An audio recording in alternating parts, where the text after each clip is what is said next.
Vamos por partes, como diria Jack, o estuprador. Porque o estripador, não o estuprador. Gente, tá mudando o termo do Jack. O estuprador. Estripador, né? Jack, o estuprador.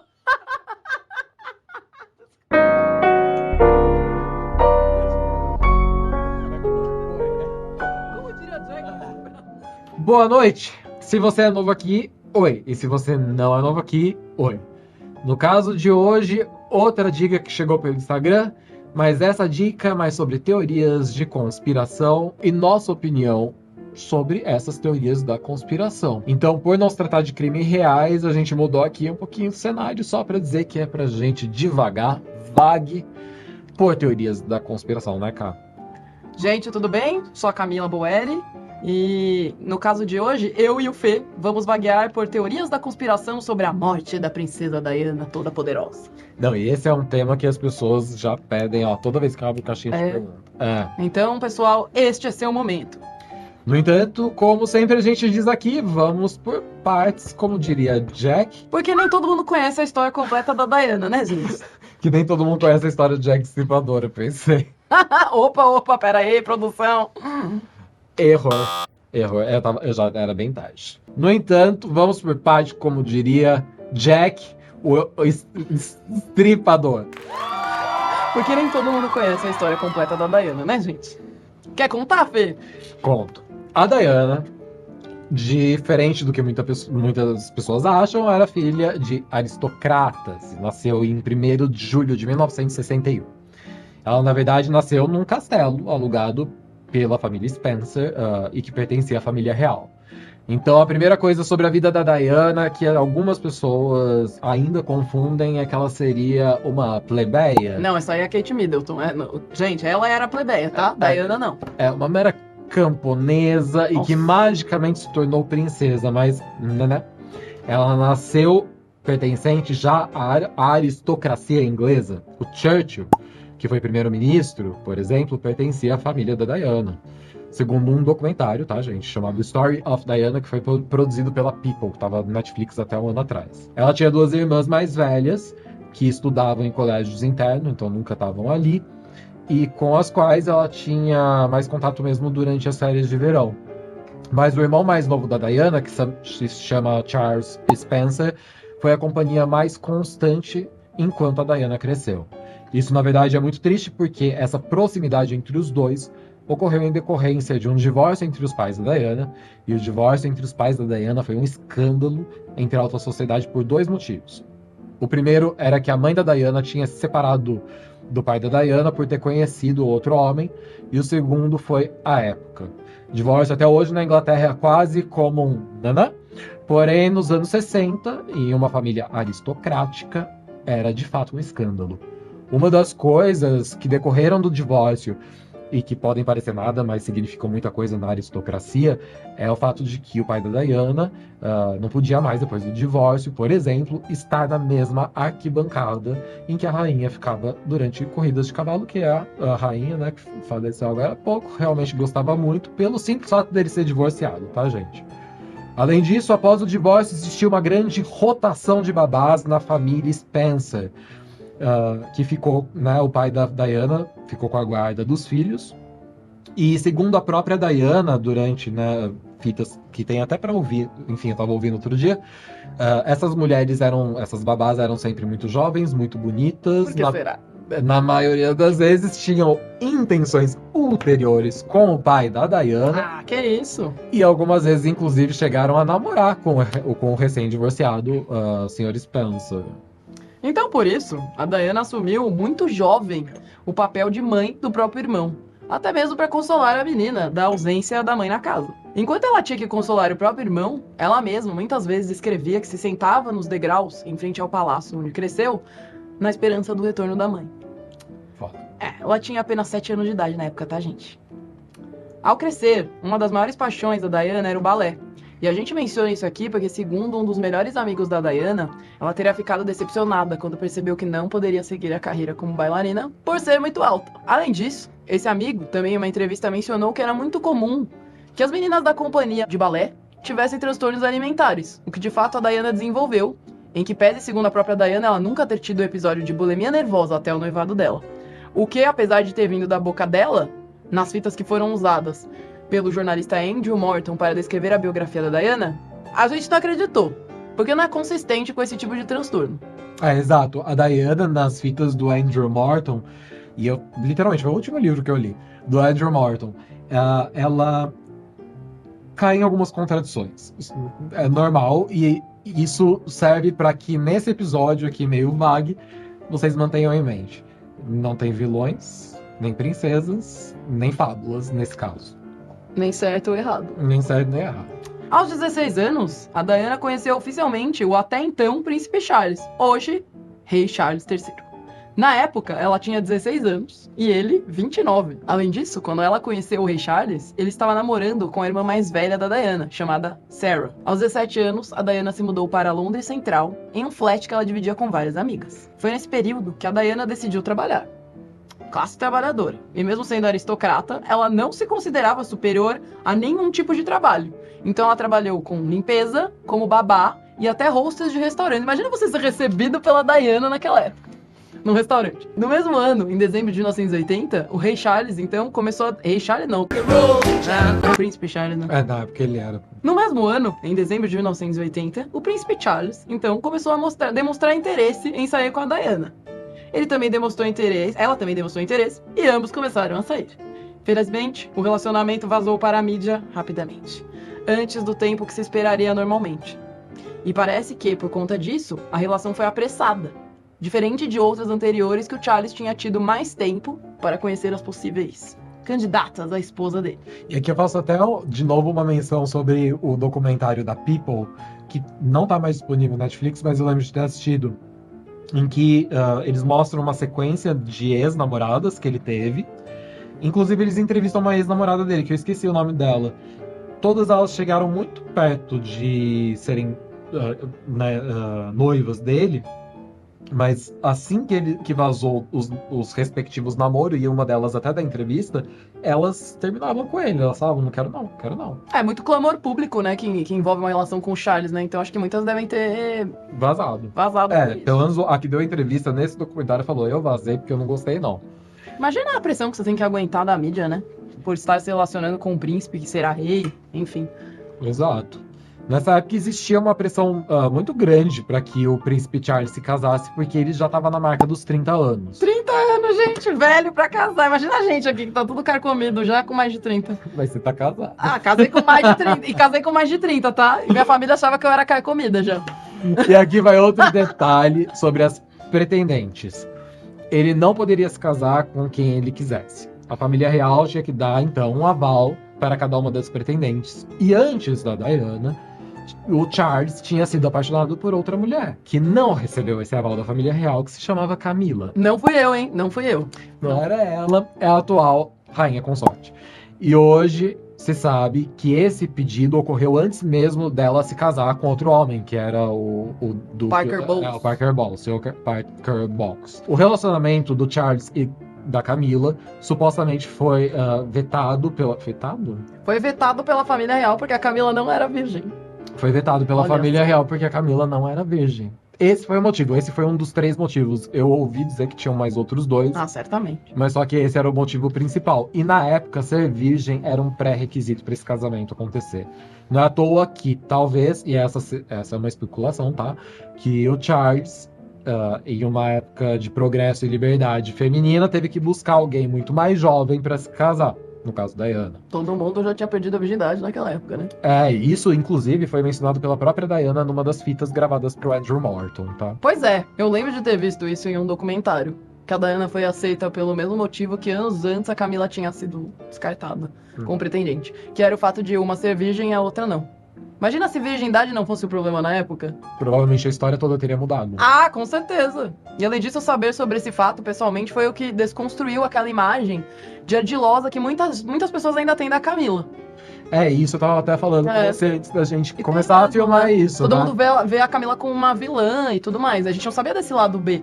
Que ele sempre foi apaixonado por ela, né? Eu acho que uma coisa importante desse episódio, antes mesmo de continuar, é que muitas vezes a gente fala assim, o relacionamento da Diana com o Príncipe Charles não foi um conto de fadas. De fato, não foi.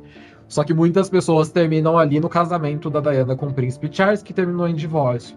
E se esquecem e voltam para uma retórica de contos de fadas quando se referem a Camila e o príncipe Charles na sequência da morte da Diana, transformando ela numa vilã e a Diana, de novo, volta para um status meio que de princesa. Então, esse não é um conto de fadas do começo ao fim. Tá, gente? Vida real. Era bem vida real. É. Enquanto esse relacionamento com a Diana foi apressado, o que todo mundo sabia e não dizia era que Charles e a Camila continuavam a se ver. Não apenas como amigos, mas como amantes. Porque nesse ponto, a Camila já tinha se casado. Exato. Em fevereiro de 1981, Charles propôs a Diana em casamento. E é nesse ponto que a primeira bandeira vermelha foi vista e ignorada. Segundo a Diana, aquele momento em que ele disse, que o Charles disse whatever love means, foi traumatizante. Mas não era como se ela pudesse dar pra trás, né? Tipo, não era como se ela pudesse desfazer o noivado.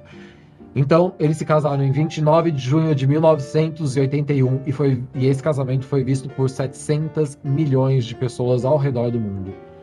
Para ter uma ideia da dimensão disso, o casamento do Charles com a Diana foi visto por mais pessoas do que o número de pessoas que acompanhou o primeiro homem a pisar na Lua.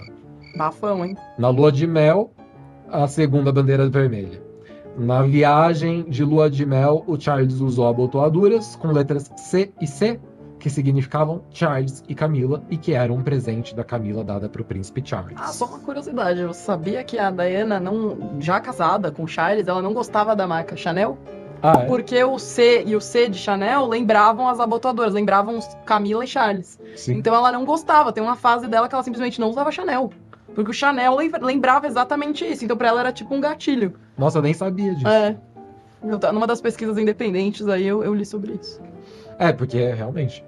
Imagina, você ficar olhando o nome da amante lá na bolsa que você tá usando. Não, mas muito escroto da parte... Tipo assim, eu acho que o Charles, ele devia ter mais de uma abotoadura, né, pra usar. Pô, querido, maneira aí, na lua de mel, na né? lua de mel?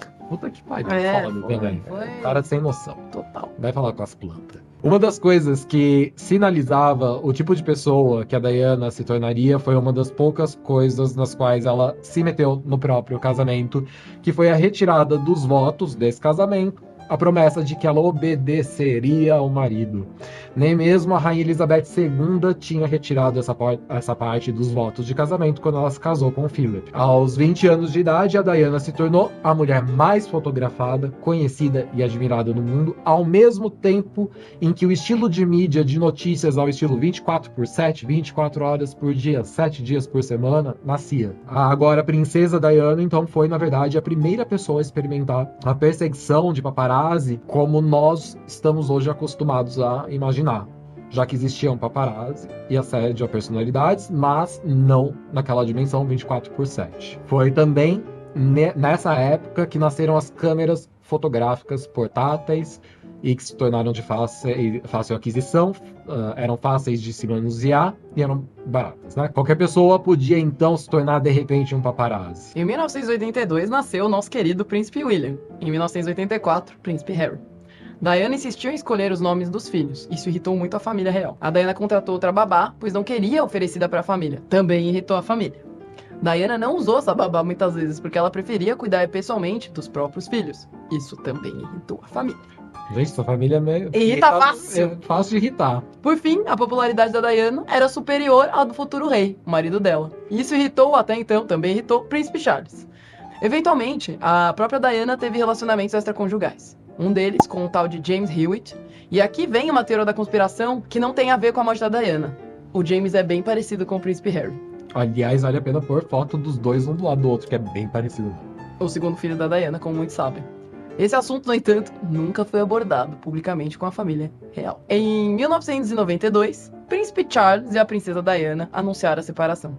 Mas ambos afirmaram que não iriam se divorciar. 3 anos depois da separação, em novembro de 1995, a Diana deu a famosa entrevista para a BBC, onde ela falou dos casos dela, dos casos do Charles, da depressão, da bulimia nervosa, de tentativas de suicídio durante a gravidez, de depressão pós-parto. Basicamente falou todo tipo de assunto tabu para a família real e para muita gente aí. A maioria do público, no entanto, tomou o lado dela, entre aspas, isso, tá? A popularidade dela saiu praticamente ilesa, enquanto a da família real saiu bastante prejudicada. Isso lembra outro episódio recente, né?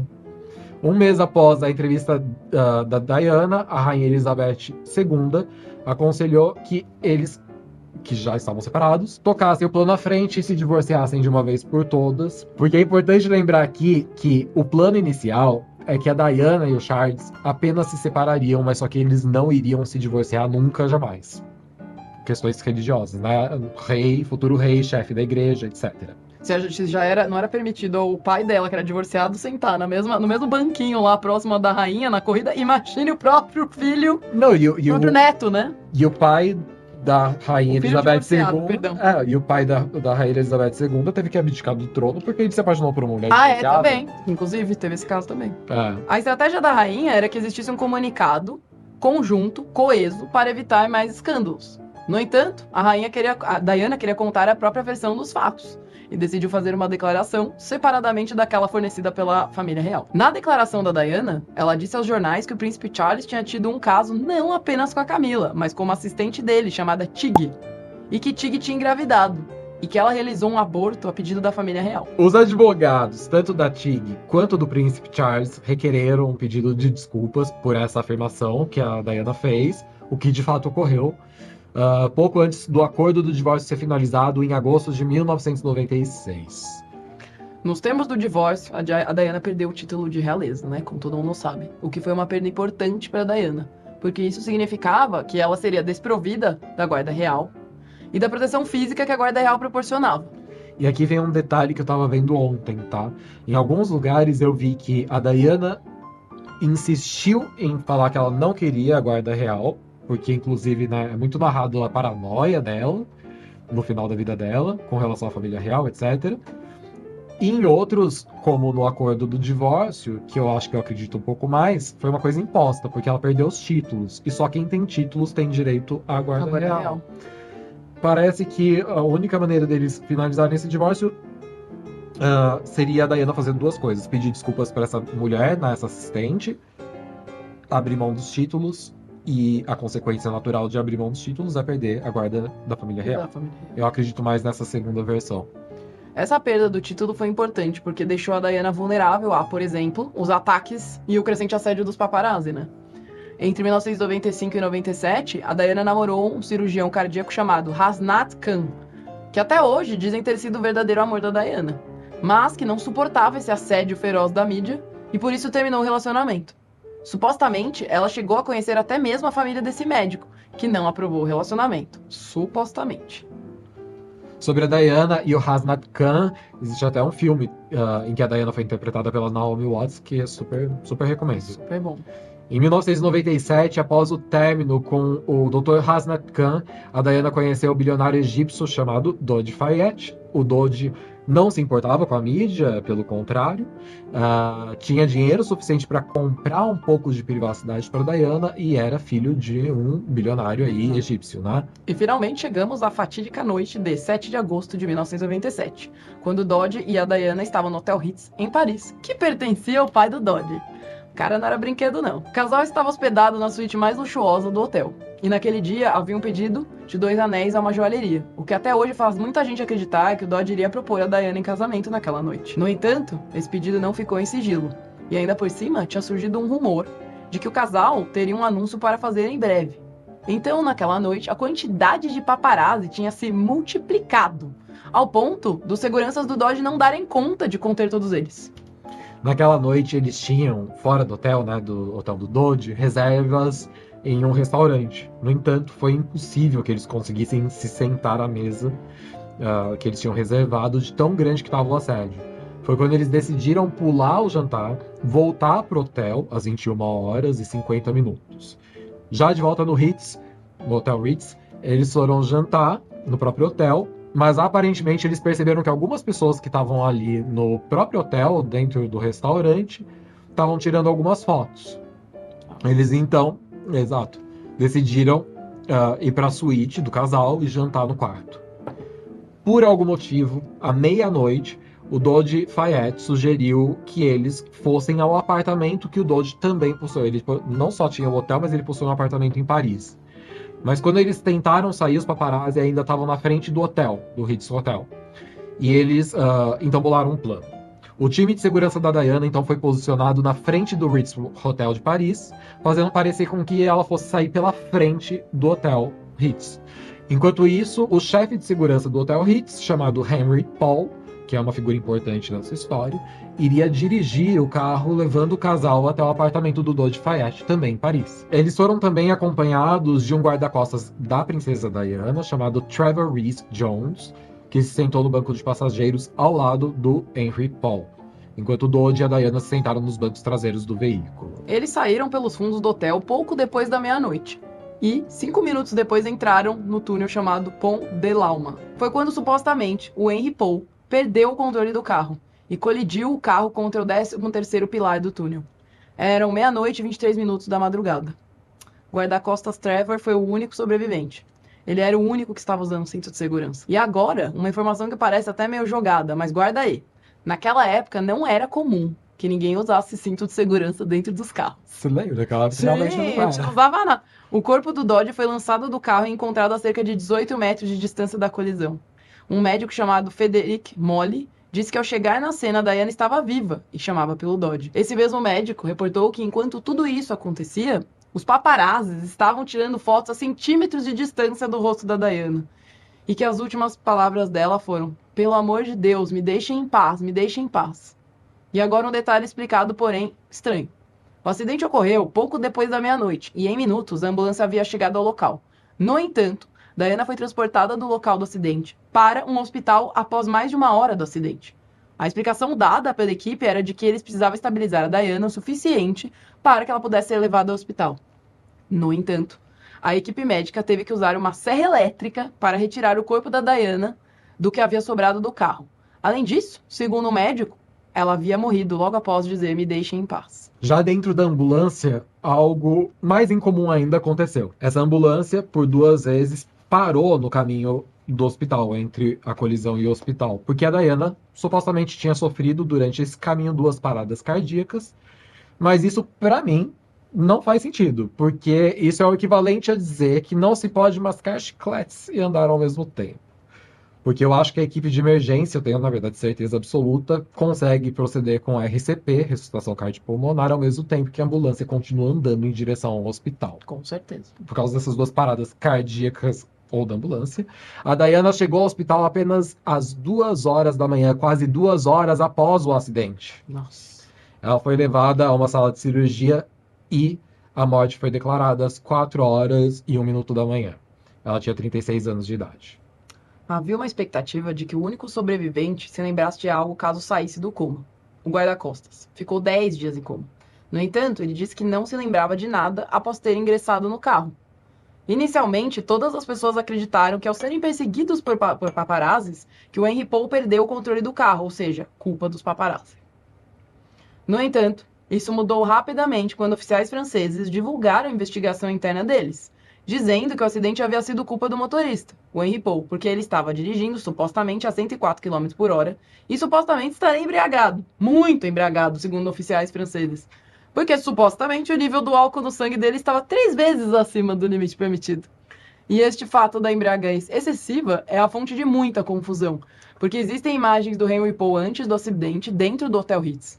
E ele aparenta estar completamente sóbrio. No entanto, nenhum ser humano conseguiria aparentar ou fingir estar sóbrio se estivesse com o nível alcoólico sanguíneo elevado na medida em que foi relatado pelos oficiais franceses. Além disso, outra coisa estranha, em menos de 24 horas do acidente, o túnel foi lavado com detergente de ponta a ponta e reaberto ao público. Isso não seria comum nem mesmo se não fosse o acidente que tivesse matado a mulher mais fotografada do mundo. Muito suspeito. Muito suspeito. Rapidamente, as teorias da conspiração surgiram e todas com base em preocupações razoáveis, como essa embriaguez aparente, inexistente do motorista, ou o fato da ambulância parar ao longo do caminho para o hospital, entre outras coisas que a gente vai falar daqui a pouco. No entanto, vale a pena mencionar que essas teorias tinham embasamento e não é à toa que quase 10 anos depois, as autoridades britânicas iniciaram a chamada Operação Paget, que foi um inquérito para determinar se havia qualquer verdade dentre as teorias das conspirações que surgiram desde então. A operação começou em 2004 e foi finalizada em 2008, que concluiu que a morte da Diana havia sido causada pela embriaguez do Henry Paul, somada à perseguição dos paparazzi. Mas esse não foi o fim das especulações, gente. Tinha mais. 5 testemunhas do acidente reportaram que, quase simultaneamente, no momento em que o carro entrava no túnel, que viram um tipo de flash muito forte, que vinha de dentro do túnel, antes mesmo que ocorresse a colisão. Esse flash, segundo as testemunhas, era tão forte que poderia ter cegado momentaneamente o motorista, fazendo com que ele perdesse o controle do carro. As testemunhas também acreditavam que o flash não poderia ter vindo de uma câmera de paparazzi, porque era bem mais forte do que a câmera. E que também não poderia ter vindo da colisão, porque o carro bateu no 13º pilar do túnel. Mas o flash foi disparado enquanto o carro entrava nesse túnel.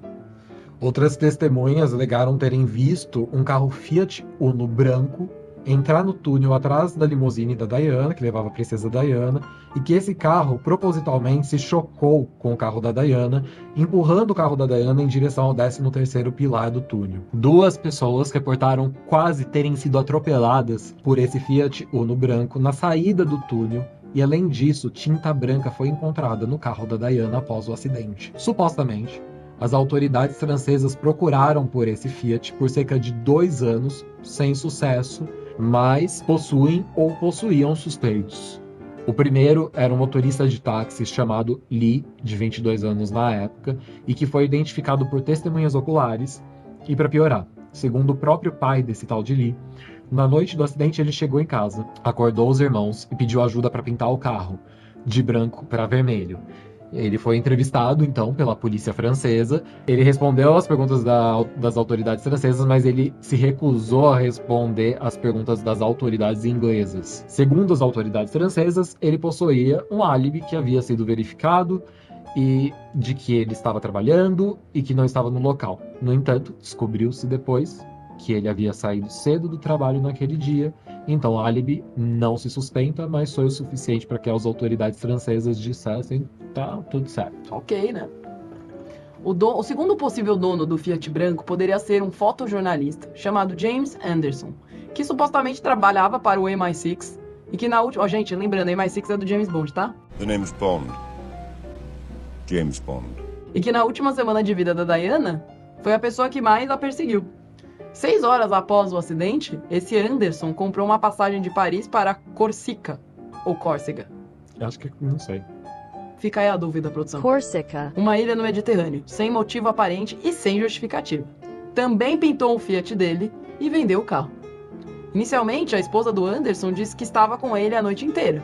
Mas depois ela se retratou e disse que poderia ter se equivocado sobre estar com ele a noite inteira. Como é que você se equivocou? Exatamente. Não lembro. Foi um delírio. Ah, meu marido. Foi um delírio grupal. Infelizmente. O Anderson foi brevemente questionado pelas autoridades e liberado. Depois disso, por meses, o tal do Anderson, supostamente, se gabou para amigos sobre ter tirado fotos do corpo da Diana na cena do acidente. No ano 2000, o corpo do Anderson foi encontrado carbonizado no carro em um local isolado, com 2 tiros na cabeça, que é supostamente uma técnica comum de execução. No entanto, a autópsia determinou que ele havia cometido suicídio. E aqui eu faço até um parênteses. A gente já fez um caso aqui em que... das 2 Marias. Eu lembrei. Essa realmente é uma técnica de execução. Os 2 tiros. Você matar a pessoa, depois porque o corpo dele estava irreconhecível. E outra coisa que eu lembrei agora, esse flash que supostamente 5 testemunhas, salvo engano, viram do túnel, também é uma técnica usada pelo MI6. Suspeito aí, pessoal. Suspect. E agora uma das coisas mais suspeitas sobre esse caso. Dentro do túnel haviam 14 câmeras de vigilância, mas nenhuma delas estava funcionando, sendo que algumas delas estavam, inclusive, viradas para o lado contrário.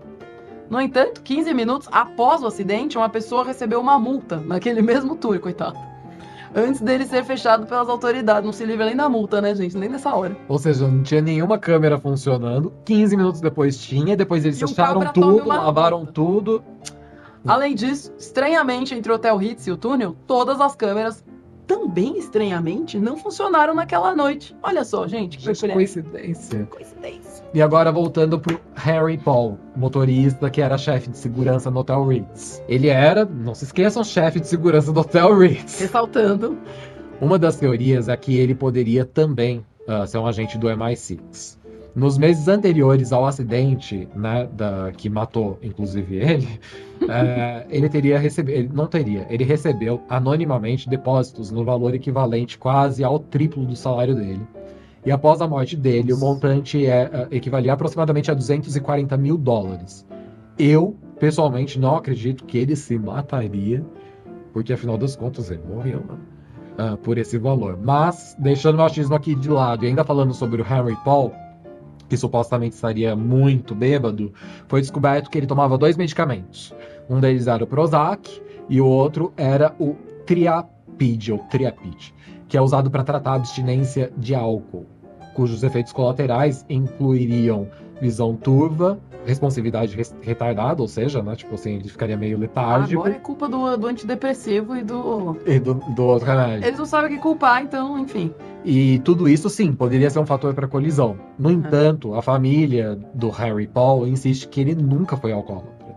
Segundo experts, para que o nível alcoólico encontrado no sistema do Harry fosse possível, ele teria que ter bebido cerca de 10 drinks destilados puros de estômago vazio.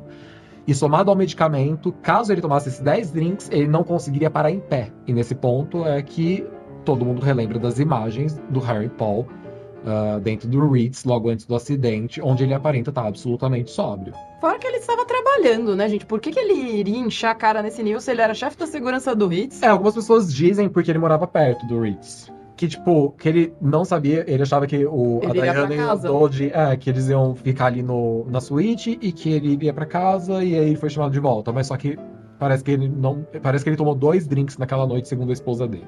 Insônia. Além disso, também na autópsia do Henry Paul, foi descoberto um alto índice de monóxido de carbono.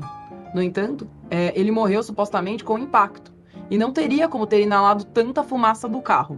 Por isso, muita gente acredita que o exame pós-morte do Henry possa ter sido trocado com o de outra pessoa, possivelmente um suicida que havia morrido por inalação de monóxido de carbono. A ciência nunca mente, né, gente? Faz total sentido isso. Além disso, o guarda-costas sobrevivente se lembrava do momento até entrar no carro. Então ele se lembrava de ter interagido com o Henry antes de ter permitido que ele fosse o guia do carro. E, segundo o guarda-costas, o Henry não estava agindo de forma anormal. Do contrário, ele não permitiria que a Diana entrasse no carro. Afinal, ele era o guarda-costas da Diana, né? Passou pelo crivo dele antes de entrar. E por fim, a coisa mais estranha dessa história, a carta premonitória da Diana. Antes de morrer, a Diana escreveu uma carta que ela entregou, salvo engano, para um guarda-costas dela. Nessa carta, que muita gente via como paranoia, ela diz que ela estava se sentindo perseguida. Ela escreveu nessa carta, inclusive, que ela estava especialmente preocupada com o carro dela, com medo que fizessem alguma coisa com o carro dela. E ela entregou essa carta para uma pessoa que vazou essa carta depois, só que ocultou o nome que a Diana escreveu de quem ela estaria desconfiada que iria planejar esse assassinato dela. Só que ela escreve, tem uma parte da carta que ela escreve assim... ele tá planejando minha morte, ou alguma coisa nesse sentido, pra abrir caminho. O que todo mundo pensa assim, pra abrir caminho pra um casamento, sendo viúvo e não tendo divórcio. Tipo assim, uma coisa nesse sentido. Que viúvo é melhor que divorciado naquela época. Mas a pessoa que divulgou a carta escondeu esse nome, mas era sim a carta da Diana, a letra dela. Realmente legítimo. Ela realmente escreveu uma carta bem premonitória, porque ela falou de carro especificamente na carta. Por causa disso, a Diana passou a usar cinto de segurança. Mas não naquela noite. O que é estranho. Muito estranho. Um dos casos extraconjugais da Diana, inclusive, foi um segurança, que morreu misteriosamente, também no acidente de carro. Mas, por fim, se a Diana não morreu no acidente, qual seria o motivo para o assassinato, certo? Tudo isso apenas por um divórcio? Na realidade, no ano em que a Diana morreu, ela estava irritando muitos líderes políticos com as causas que ela abraçava, como pelo fim das minas terrestres na Angola, Além disso, existiam rumores na época, hoje confirmados, de que o primeiro-ministro, Tony Blair, iria oferecer a ela um cargo no governo dele para que ela expandisse essas causas. Em 1999 foi confirmado que a Diana não era apenas acompanhada pela MI6, mas também pela CIA e do NSA dos Estados Unidos. O arquivo sobre Diana na CIA possui mais de 1000 páginas e continua sob sigilo. No entanto, a teoria mais famosa seria de que a família real em si mandou matar a Diana, conforme a carta da própria Diana sugere. E agora chegou o momento, minha opinião, minha testa, minha opinião. Camila, o que você acha desse caso todo? Eu acho que o caso todo em si é muito peculiar, porque tem várias inconsistências, várias contradições. Não faz sentido, né? Como que os caras vão limpar o túnel? Ninguém limpa o túnel pra nada. Imagina em 24 horas. Em 24 horas. Câmeras não funcionando em Paris, onde tudo funciona. Onde você não pode fazer nada, que tem guarda saindo do ralo. Então não faz muito sentido, assim. Agora, a motivação do crime é que pra mim ainda permanece um mistério. Por que a família queria que a Diana morresse? Só por conta do divórcio? Que a gente tava falando aqui. Não faz sentido. Não, até porque o divórcio da Diana, não sei se ele foi o primeiro, mas só que naqueles anos teve o da Fergie, o divórcio da Fergie com o Andrew. Teve. Não, foi divórcio ou foi só a separação? Acho que foi só a separação. Mas enfim, teve a separação, teve a separação da Princesa Anne. Uhum. Foram anos de divórcio, separações, divórcios, enfim, dentro da família real, e aquele com certeza era o que mais chamou atenção, mas só que. Mas Não seria tão forte pra ensejar uma morte, né? Eu acho que a teoria de que talvez os líderes políticos possam ter feito alguma coisa porque ela tava chamando muita atenção pode até ser mais interessante. Faz mais sentido, É. ainda mais o Tony Blair admitindo que ele pensava em conversar com ela, ele não tinha tido E é ainda. notório, né? As pessoas sabiam. Exato, ele não tinha tido nenhuma conversa oficial, mas ele pensava em dar um cargo honorário pra Diana, etc. Fato é que essa história não é normal, né? Ela é bem estranha, assim, não faz sentido nenhum. E a morte dela foi bem prematura e bem estranha. Eu realmente acho, do tipo, né, tirando essa coisa de conto de fadas, mocinha, bandido, eu realmente acho que, por mais que a Diana, nas entrevistas, assim, dá pra ver muitas coisas que ela pensava de forma muito clara, mas também dá pra ver muitas inconsistências, né, no que ela fala. Ou seja, ela dava pra ver que ela tava ela tinha uma sensação persecutória muito grande, o que é normal, mas uma sensação persecutória, tipo, exacerbada. Então eu não acho estranho, eu não acho que a carta premonitória foi de fato premonitória. Eu acho que ela pode ter linkado a morte de um amante com um carro, alguma coisa nesse sentido. Eu sinceramente acho, inclusive, que pode ser que as câmeras não tivessem parado de funcionar e que as autoridades francesas só falaram: vamos falar que não estava funcionando. Pra tentar abafar o caso? Pra não ter imagem piscando aqui e ali. Pode ser também. Eu acho isso. A parte mais estranha pra mim foi o fato da ambulância parar 2 vezes entre o Também, caminho. não faz sentido nenhum. Para isso que existe uma ambulância, que é pra te levar ao destino e você continuar fazendo... Exato. Pra mim faz sentido, sim, que eles tentem estabilizar o paciente pra colocar na ambulância. Mas uma vez na ambulância... Em movimento, segue pro hospital. Direto. Eu acho, aí vou dar minha opinião, que foi um acidente. Tanto é que os paparazzi que tiraram fotos próximo ao rosto da Diana, né, metros de distância da Diana, eles foram presos. Na sequência, mas... Aí mudou toda essa retórica, enfim, tal, e eles foram soltos. Mas acho que um chegou a ser acusado de não fornecer assistência médica quando poderia fornecer, porque estava tirando foto, no lugar de fazer, sei lá, alguma coisa. Mas eu não acredito em teoria da conspiração, gente, então eu acho que foi acidente. Pode ter sido um cheio acidente. de péssimas consequências. Mas eu acho que assim, não sei, diante de tudo que a gente conhece, tem muitos documentos confidenciais que os governos escondem. Eu acho que tem um quesinho conspiratório, sim. Foi um acidente? Foi, infeliz. Mas eu ainda acho que tem um quesinho conspiratório que não é uma pulguinha que fica atrás da orelha de qualquer pessoa. Tipo, dá vontade de ler essas 1000 páginas da CIA. Porque dá. Por que a CIA tem um dossiê sobre a Diana? Por quê? Mas eles tinham da Apesar que Marilyn. eles têm de todo mundo, né? Tipo, sei lá, eu acho que eles têm de todo mundo. E na CIA, você fala qualquer merda no telefone e pronto, já tem acabou. 1000 páginas. Aqui não falam que a Polícia Federal escuta a gente com o celular. Não, minha vida não é interessante. Eu não sei por que vocês estão interessados em ouvir minha vida. Mas enfim. Robert. Que pra quem acompanhou episódios anteriores, Camila pode ser uma espia russa. Sim. Spasiba. E esse foi o episódio de hoje. Se você gosta de teoria de conspiração, avisa a gente. Avisa a gente que a gente faz outros, apesar que provavelmente minha conclusão sempre será menos interessante, porque eu realmente tenho uma dificuldade de acreditar em teoria da conspiração, fantasmas e afins. E a gente se vê no próximo episódio, gente. Tchau! Tchau!